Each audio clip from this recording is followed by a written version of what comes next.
Welcome to my channel Techify with Adil. So today in this video we will be discussing about Azure Authentication Methods. If you haven't subscribed to my channel, please do subscribe, like and share my videos. Currently we are discussing Azure Fundamentals topics under the Azure Fundamentals. So we will start with authentication. Authentication is the process of establishing the identity of a person, service or device. So it requires the person, service or device to provide some type of credential to prove who they are.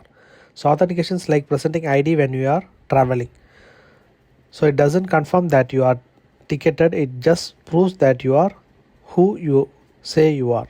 Azure supports multiple authentication methods including standard password, single sign-on, multi-factor authentication and passwordless.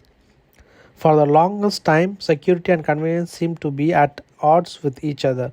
So new authentication solutions provide both security and convenience.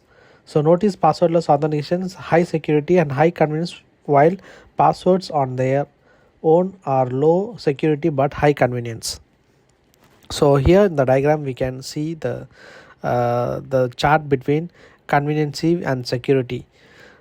So initially we all be using passwords which is low security but on the convenient side. Then we had password plus two-factor authentication. So that's inconvenient but with the high factor side. So we have this new technology, passwordless authenticating. So that's high security and also on the convenient side. So single sign-on enables a user to sign in one time and use that credential to access multiple resources and applications from different providers. For SSO to work, the different application and providers must trust the initial authenticator. So most identities mean more passwords to remember and change. Password policies can vary among applications. As complexity requirements increase, it becomes increasingly difficult for users to remember them. The more passwords a user has to manage, the greater the risk of credential related security incident. Consider the process of managing all those identities. More strain is placed on the help desk as they deal with account lockouts and password reset requests. If a user leaves an organization, tracking down all those identities and ensuring they are disabled can be challenging. If an identity is overlooked, this might allow access when it should have been eliminated. With SSO, you remember only one ID and one password. Access across applications granted to single identity that's tied to the user, which simplifies the security model. As users change roles or leave organization, access is tied to single identity. This change greatly reduces the effort needed to change or disable the accounts.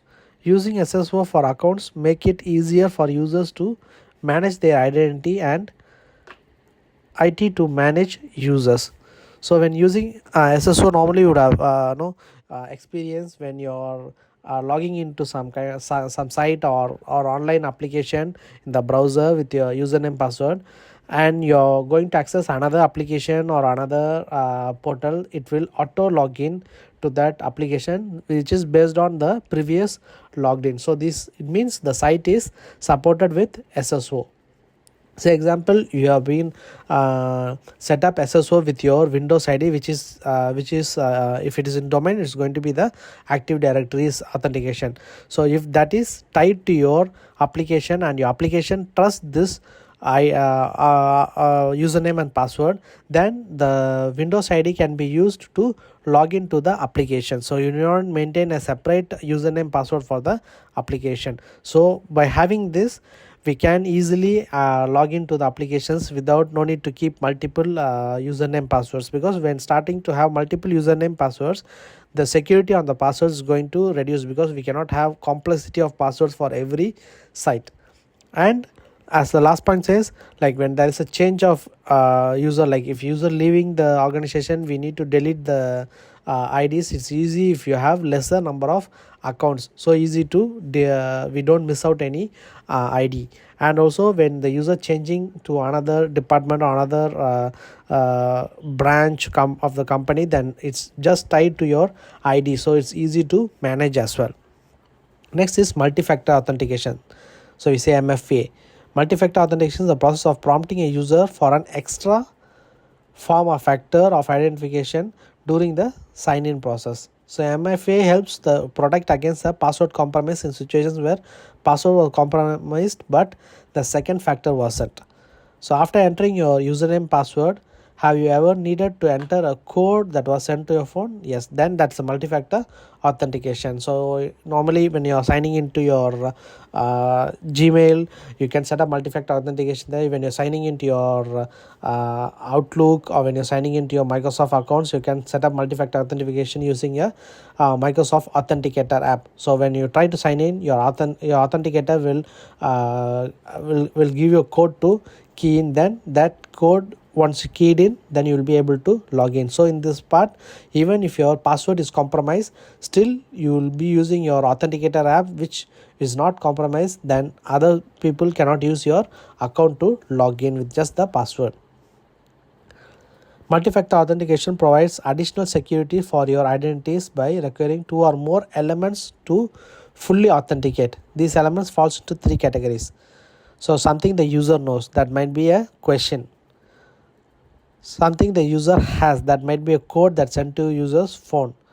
So something the user is, this typically some sort of biometric property such as fingerprint or face scan, etc.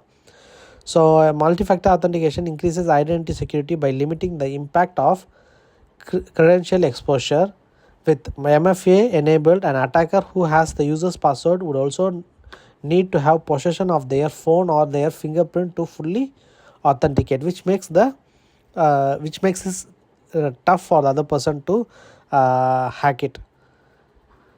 Compare multi-factor authentication with single-factor authentication. Under single-factor authentication, an attacker would need only the username and password to authenticate. Multi-factor authentication should be enabled wherever possible because it adds enormous benefits to security. So next is Microsoft Entra Multi-Factor Authentication. So Microsoft Entra Multi-Factor Authentication is a Microsoft service that provides multi-factor authentication capabilities. So this Microsoft Entra Multi-Factor Authentication enables users to choose an additional form of authentication during the sign-in, such as phone call or mobile app notification. Passwordless authentication, the modern authentication method.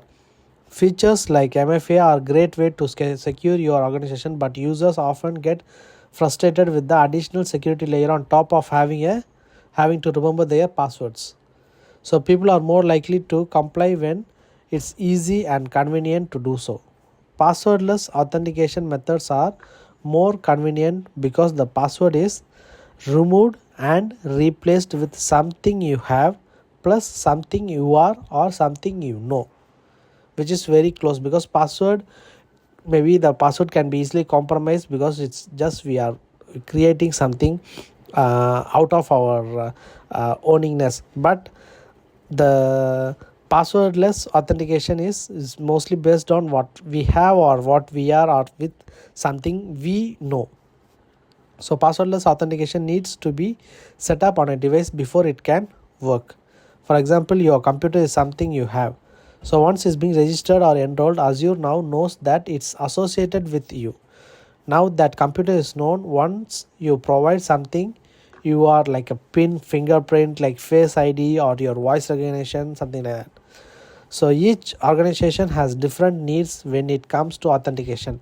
Microsoft Global, Azure and Azure Government offer the following three passwordless authentication options that integrate with Microsoft Entra ID. Windows Hello for Business, Microsoft Authenticator app, and FIDO2 security keys.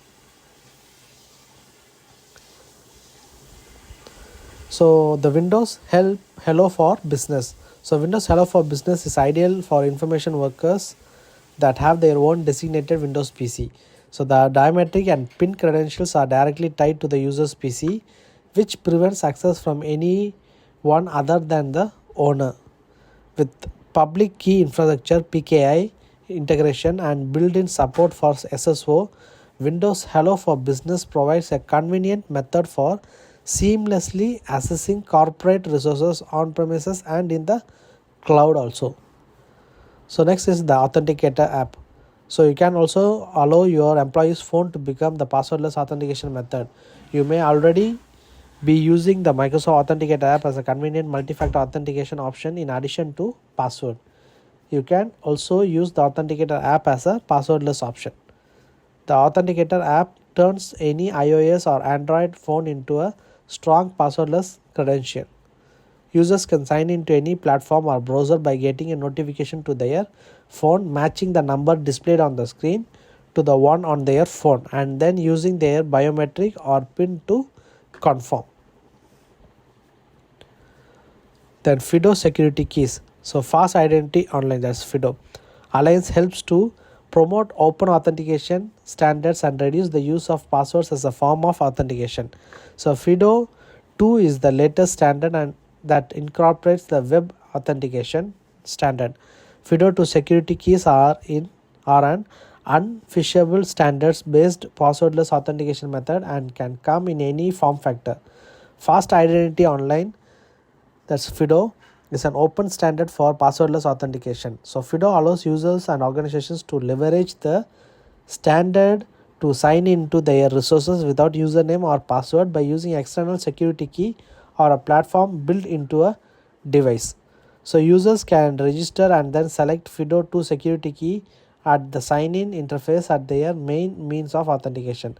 These FIDO 2 security keys are typically USB devices but could also be Bluetooth or NFC.